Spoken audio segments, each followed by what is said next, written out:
My name is Scott Hall. This notes are on my phone, not ideal. So I work with InterVarsity Urban Programs, and what I'm going to talk about for a few minutes is centering students of color and taking responsibility for whiteness.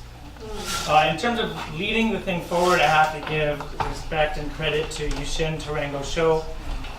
She kind of has pioneered the way with us in InterVarsity with this. She's a tiny Taiwanese American woman that's like a super firepower activist leader. And urban programs, part of why that works for me is we've always seen ourselves as sort of the prophetic side barely on the margins of being able to be in the center and speaking a voice to the mainstream part of the organization. We take about 2,500 students through weekend, spring break, and 6-week summer internships to immerse them in activist work and justice work. So the history I would give with urban programs is this. We are a white evangelical organization.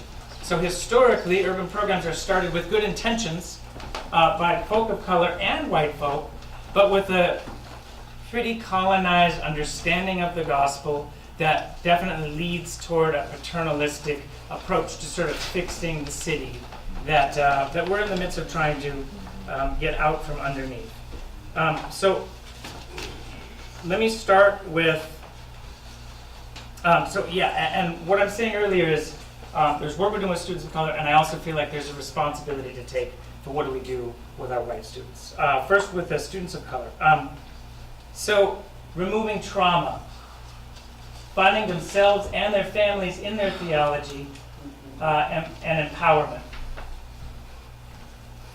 Students of color in InterVarsity are in a predominantly white space. That's a traumatic experience. We're just looking at how can we actually take away that trauma. We're playing with ratios. How many white people are actually in the room in these conversations? What kinds of things are being talked about? Finding themselves and their families in their theology. We're using the cross differently, not as payment for individual sin, right? But victory and defeat of systemic evil and sin.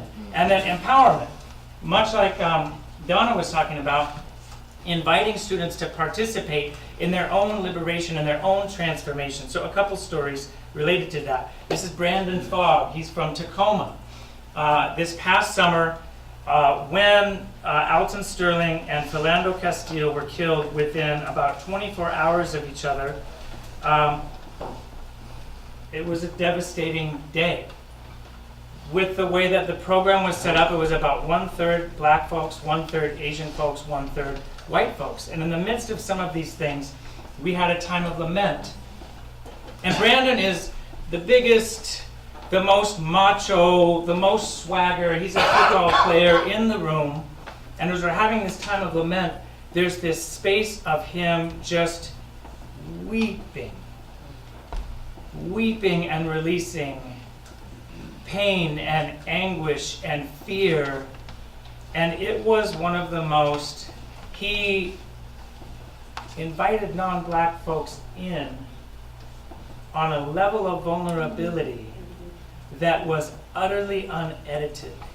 And what it did for him is, I think it was a step of like him being all the way, his full self in that space in InterVarsity, even with non-black folks in the room. And then there's a whole story of what it did for other people to be honored, to be brought in, and then unedited release of emotion that was, it was sacred space.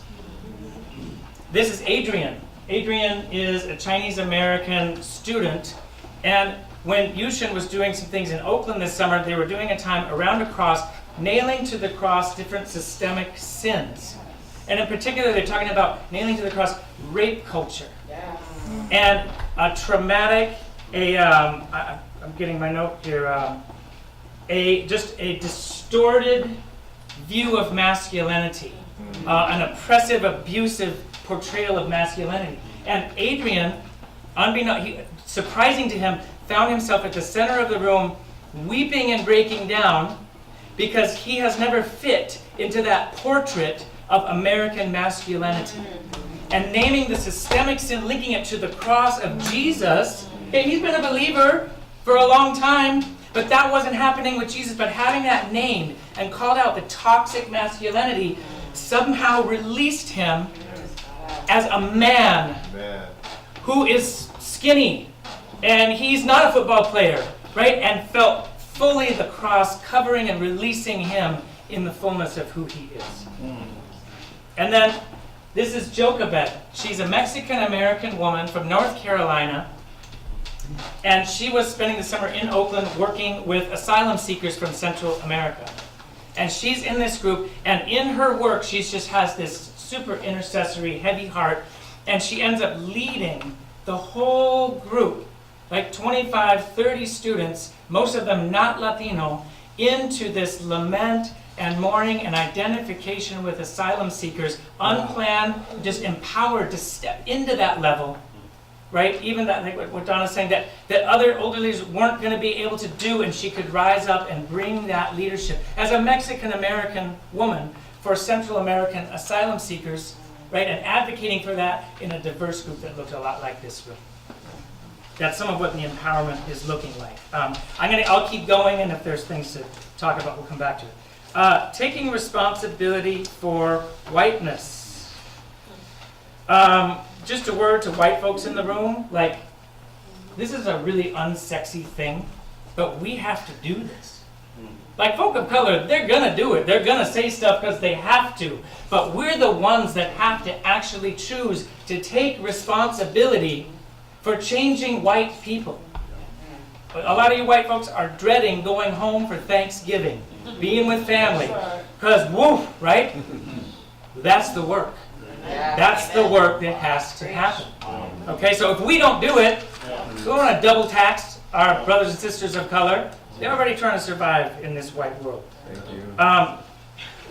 So, we're working with white students of what's it mean to take responsibility for changing who they are. So there's an arc of white growth, from exposure to dissonance, to non-defensive listening, nuancing, new skills to use, identifying, humanizing, solidarity to advocacy. That's a growth and trajectory that we're trying to lead white students along. A note on that. They love to skip, especially these millennials. I don't want to hate, but I am a little older now. They want to jump from exposure to solidarity. That is formula for paternalism. You gotta walk through the relationship and the feeling and the emotion and the connection and the learning. They want to skip that step. They can't skip that step. Scripture. You gotta tell white folk that this is not just a PC thing. This is in the scripture. Genesis 12, Abraham's called to be a blessing to all the nations. Acts 2, Acts 11, it's about expanding who's in the circle. Revelation 7, 9, people are worshiping God in their own languages. They need that. I know that's basic, but white people need some basic. Telling white people, you have culture. You are centered in everything. Okay, a Band-Aid isn't a Band-Aid, it's a white Band-Aid. But why do you call it a Band-Aid? Because you are in a white world, you're at the center of everything. They need to see that. We're trying to teach them that. Whiteness at the center. And then training, specific training on what is white guilt. Okay, it's feeling bad and changing nothing. What's white fragility? It means someone brings up a concept and you change the conversation to protect your feelings. Okay? And I know I'm preaching to the choir, but this is what white people need, okay? Insincerity, like what's the, and we actually have to teach white people, like, we'll do it. Let me tell you 3 things you can't go say to your friends of color right now. Will you be my black friend? Okay? I'm feeling so much power in my whiteness right now. Okay? And for real, because that's right, because you can do this, oh wow, I'm finding myself, blah, blah, blah. Right? There needs to be a liberation of white people stepping into who they are, but we actually have to edit how they interact with their friends of color with that. So trying to take responsibility for that. And then the last thing, you can't read it, pushing values to the point of personal pain and brokenness. When white people get into justice learning, it's easy for it to be a concept and an idea. And what we're realizing is as we're mentoring white students, we're pushing them to have to see how an issue touches a place of their own pain, their own brokenness. So it's not just a concept of like doing good, but this is life with Jesus and connection and pushing sort of issue concepts to the point of personal pain and brokenness. The last thing I will say is, as we're moving forward,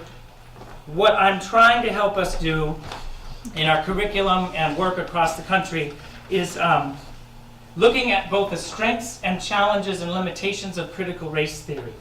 And what I'm playing with in the influence of Lisa Sharon Harper and Mark Charles is thinking about, rather than a strip power from those with it or give power to those without, to have a more biblical centered thing of what does it mean to step into healthy dominion and godly authority as alternatives to just a power exchange.